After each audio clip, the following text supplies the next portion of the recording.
ಜಾಕಿ ಶ್ರಾಫಿಂದ ಶುರು ಮಾಡ್ತೀನಿ. ಅವರು ನಿನಗೆ ಹೇಳಿದರು ಹಿಂದೂಸ್ತಾನದ ಒಂದು ಕೊಹಿನೂರ್ ಅಂತ ಹೊಗಳಿದ್ರು.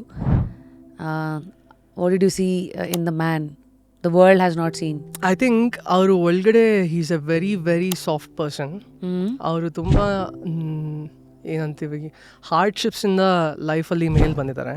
ಯಾಕೆಂದರೆ ಮುಂಬೈನಲ್ಲಿ ಒಂದು ನಮ್ಮ ತುಳು ಕನ್ನಡ ಸಂಘದ ಒಂದು ಫಂಕ್ಷನ್ಗೆ ಅವ್ರನ್ನ ಗೆಸ್ಟ್ ಆಗಿ ಕರ್ತಿದ್ರು. ಗುರುಕಿರಣ್ ಸರ್ ನನ್ನ ಕರ್ಕೊಂಡು ಹೋಗಿದ್ರು ಇಲ್ಲಿಂದ. And then on stage introduce ಮಾಡಿದ್ರು ಕಿಶನ್ ಅಂತ, ಕೇರ್ ಆಫ್ ಫುಟ್ಪಾತ್ ಅಂತ. ಅವ್ರು ನನ್ನ ಬಂದುಬಿಟ್ಟು ಕೆಳಗೆ ಬಗ್ಗೆ ಕೇಳಿದ್ರು, ಕ್ಯಾ ನಾಮ್ ಹೈ ತೆರಾ ಫಿಲ್ಮ್ ಕಾ? ಕೇರ್ ಆಫ್ ಫುಟ್ಪಾತ್ ಅಂತ. ವೈ ಅಂತ? Because it's about a boy who's in the footpath ಅಂತ ಇಲ್ಲ. ನಿಂಗೆ ಗೊತ್ತಾ, ನಾನು ಫುಟ್ಪಾತಿಂದನೇ ಬಂದಿರೋದು ಅಂತ. And then his story was like, ಅವರು ಮೊದಲು ಅಂದರೆ ತುಂಬ ಬಡತನದಲ್ಲಿದ್ದಾಗ ಒಂದೇ ಮನೆಯಲ್ಲಿ ಅವರು ಎಲ್ಲ ಅಣ್ಣ ತಮ್ಮಂದಿರು ಮತ್ತು ತಾಯಿ ಎಲ್ಲ ಇದ್ದರು.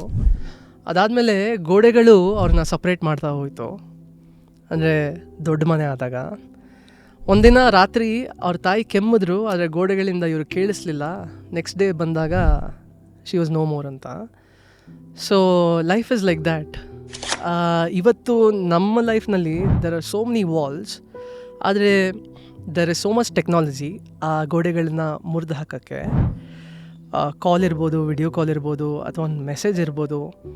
I think that staying in touch ಅನ್ನೋದಿದೆಯಲ್ಲ ನಮ್ಮ ಲವ್ಡ್ ಒನ್ಸ್ ಜೊತೆ, ದಟ್ಸ್ ವೆರಿ ಇಂಪಾರ್ಟೆಂಟ್ ಅಂತ ಅನಿಸುತ್ತೆ. ಆ್ಯಂಡ್ ಒಂದಿನ ಶೂಟ್ನಲ್ಲಿ ಮುಂಬೈ ಮಾಡಬೇಕಾಗಿತ್ತು. ಅರ್ಧ ದಿನಕ್ಕೆ ಪ್ರೆಸ್ ಅವರೆಲ್ಲ ಬಂದುಬಿಟ್ರು and they stop the shoot, interviews ಎಲ್ಲನೂ. ಆವಾಸ್ ಲೈಕ್ ಇಲ್ಲ ಪ್ಲೀಸ್ ಹೋಗಿ ಅಂತ. ಈ ಸೆಡ್ ಇಲ್ಲ, ನೀನು ಇಂಟರ್ವ್ಯೂಸ್ ಕೊಡು, ನಾನು ಬ್ಯಾಂಗ್ಳೂರಿಗೆ ಬರ್ತೀನಿ ಅಂತ. ಈ came down. I saw that for that cause and for the movie that I was making, ಎಷ್ಟು ಅವರು ಮುಂದೆ ಬಂದು ಸಪೋರ್ಟ್ ಮಾಡಿದ್ರು, ಅಷ್ಟು ದೊಡ್ಡ ಸ್ಟಾರು ಅಂತ. So I learn that from him. Full ವಿಡಿಯೋನ ನೋಡಿ ಆನ್ ರ್ಯಾಪಿಡ್ ರಾಶ್ಮೀಸ್ ಯೂಟ್ಯೂಬ್ ಚಾನಲ್.